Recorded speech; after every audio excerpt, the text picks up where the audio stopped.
मैं एक अद्भुत ऊर्जा, उत्साह और डायनेमिज्म को महसूस कर रहा हूँ। ये केवल एक सामान्य बिजनेस इवेंट नहीं है। ये भारत और फ्रांस के बेस्ट बिजनेस माइंड का संगम है। अभी प्रस्तुत की गई सीईओ फोरम की रिपोर्ट का स्वागत है। मैं देख रहा हूं कि आप सब इनोवेट, कोलैबोरेट और एलिवेट उस मंत्र को लेकर के चल रहे हैं। आप सिर्फ बोर्डरूम कनेक्शंस नहीं बना रहे हैं, आप सब भारत फ्रांस स्ट्रेटेजिक पार्टनरशिप को भी मजबूती दे रहे हैं।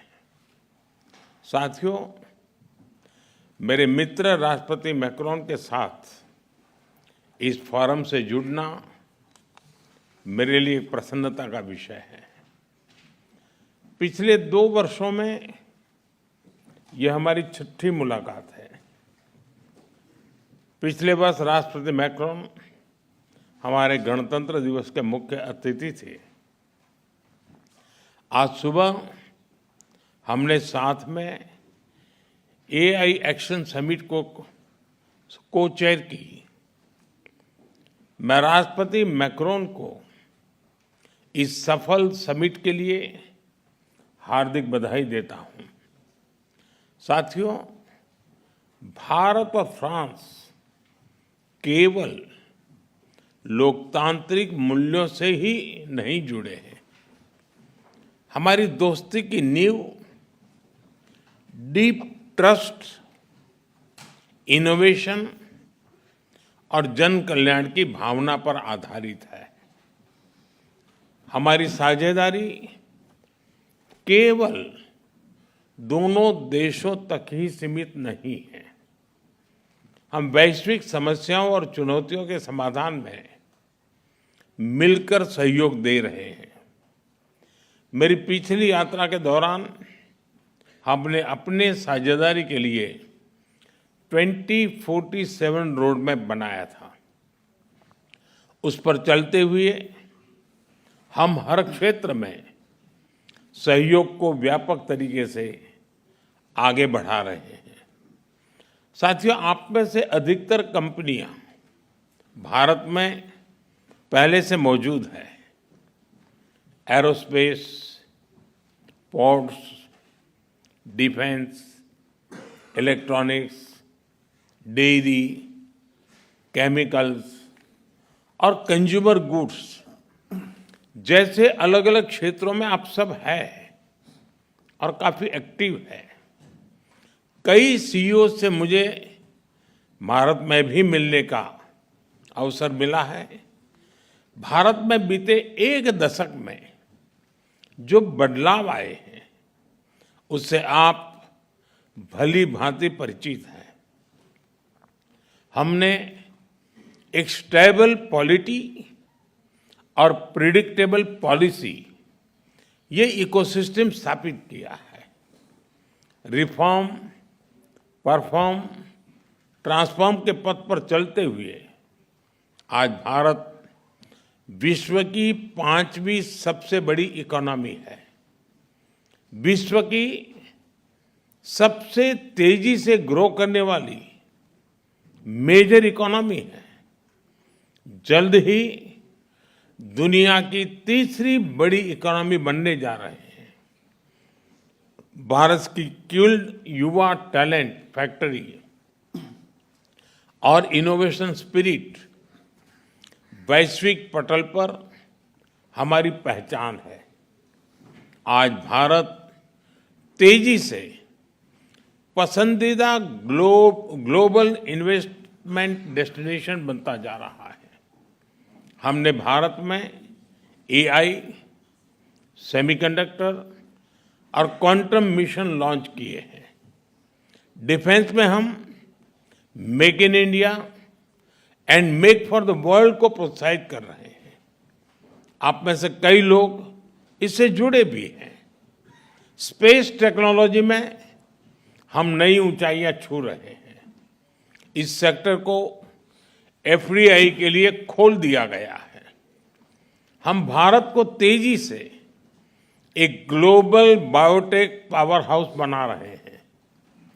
इंफ्रास्ट्रक्चर विकास हमारे लिए प्राथमिकता का विषय है और इस पर हम सालाना $114 बिलियन से अधिक का पब्लिक एक्सपेंडिचर कर रहे हैं।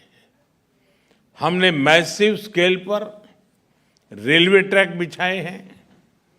टेक्नोलॉजी का इस्तेमाल कर रेलवे को मॉडर्नाइज और अपग्रेड कर रहे हैं। 2030 तक 500 गीगावाट के रिन्यूएबल एनर्जी के लक्ष्य की ओर हम तेजी से अग्रसर हैं। इसके लिए हमने सोलर सेल मैन्युफैक्चरिंग को बढ़ावा दिया है। क्रिटिकल मिनरल मिशन भी शुरू किया है। हमने हाइड्रोजन मिशन हाथ में लिया है।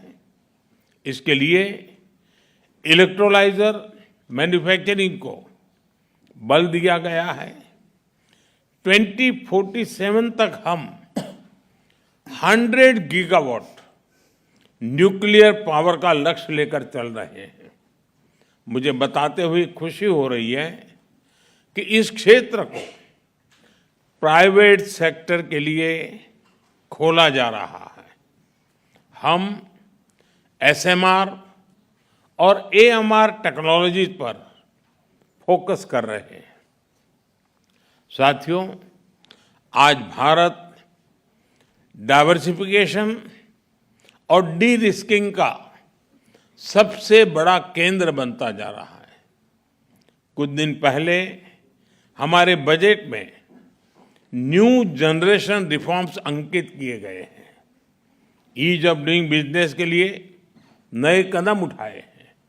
पिछले कुछ वर्षों में हमने 40,000 से अधिक कंप्लायंसेस को रेशनलाइज किया है। ट्रस्ट बेस्ड इकोनॉमिक गवर्नेंस को आगे बढ़ाने के लिए एक high level committee for regulatory reforms गठित की है। कस्टम रेट स्ट्रक्चर को रेशनलाइज किया है। अंतर्राष्ट्रीय व्यापार को आसान करने के लिए डिजिटल पब्लिक इंफ्रास्ट्रक्चर की मदद से भारत ट्रेड नेट की शुरुआत की जा रही है। ईज ऑफ लिविंग की दिशा में नया सिंप्लीफाइड इनकम टैक्स कोड हम ले आ रहे हैं। नेशनल मैन्युफैक्चरिंग मिशन की घोषणा की है और नए सेक्टर्स जैसे कि इंश्योरेंस सेक्टर को 100% एफडीआई के लिए खोल दिया गया है। इन सब इनिशिएटिव्स को आप जरूर ध्यान से स्टडी करें। मैं आप सबको कहता हूं कि भारत में आने का यही समय है, सही समय है। भारत की प्रगति में सभी की प्रगति जुड़ी है। इसका एक उदाहरण एविएशन क्षेत्र में देखा गया।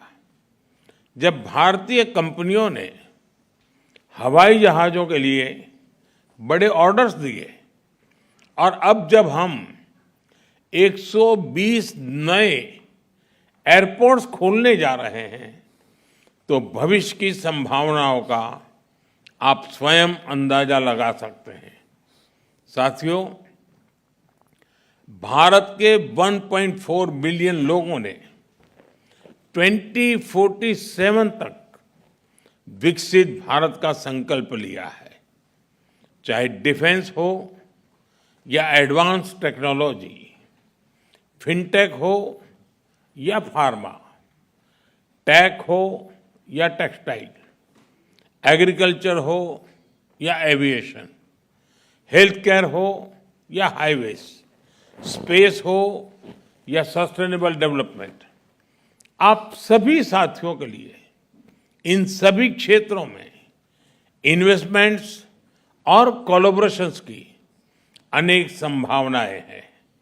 मैं आप सभी को भारत की विकास यात्रा से जुड़ने के लिए आमंत्रित करता हूं। जब फ्रांस की फिनेस और भारत का स्केल मिलेगा, जब भारत का पेस और फ्रांस का प्रिसिजन मिलेगा, जब फ्रांस की टेक्नोलॉजी और भारत का टैलेंट मिलेगा, तो सिर्फ बिजनेस लैंडस्केप ही नहीं, ग्लोबल ट्रांसफॉर्मेशन होगा।